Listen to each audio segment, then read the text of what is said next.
are discussing the arsenic, sorry, just lost it there. As you are discussing the arsenic that has been found on the fence line in the park area, how can you ensure that this park will continue to be open for the public's use and enjoyment as outlined in Chapter 91?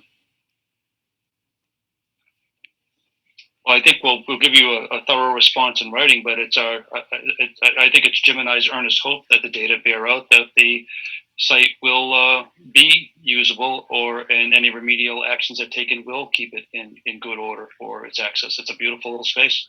I've enjoyed walking it myself. I don't think there's an option to close it down. I don't know how we could do that under the MCP. I don't think we have the authority to do that. So I guess the answer is that's really not an option. It's kind of an unlikely outcome, right? And I can't see how it could be done, honestly.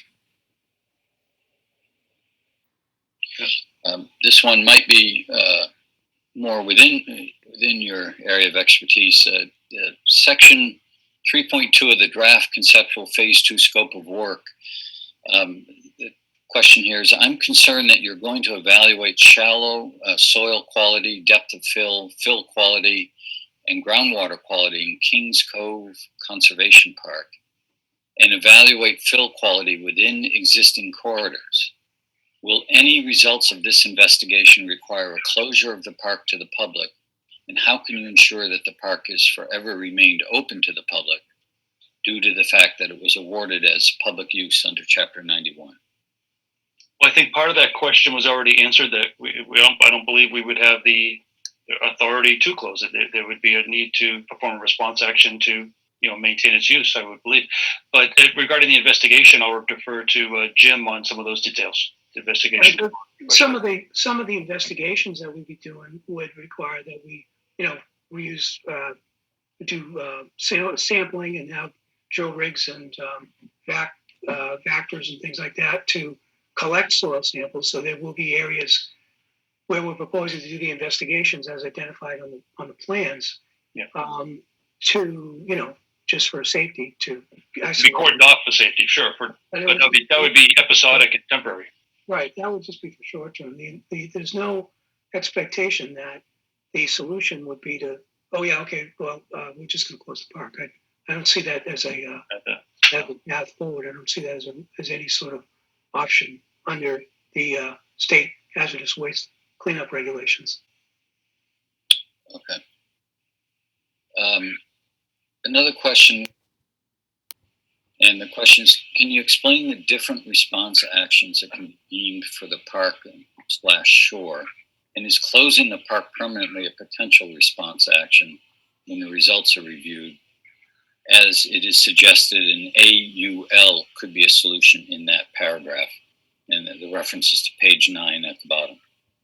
Well, I think we've already addressed the idea of closing the park, right? So that's fine. Okay. But an AUL would potentially say it can only be used as a park. You can't grow vegetables there. You can't put a daycare center there. Or single-family housing or something like that, yeah. An AUL wouldn't limit the use of the park as a park. But it is possible, if everybody accepts it, that, it would be reasonable to try to put an AUL on the property so that it just continues to be used as a park, and that would be it. And that is not a heavy lift at all for what we're expecting to see out there. It's important to note that an AUL is it's derived from a technical understanding of the site, right?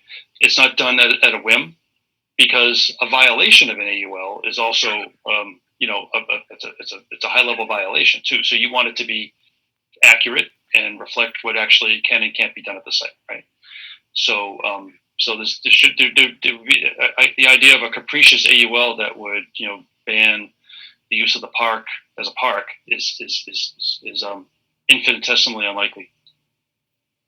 And just in case anyone doesn't know, AUL stands for activity and use limitation. Think of it as a deed restriction, but it's the term that it's a what's the other term that's used? It's an institutional control, right? it's part of it, and they can be an institutional control can be a response action. Yeah. Genuinely.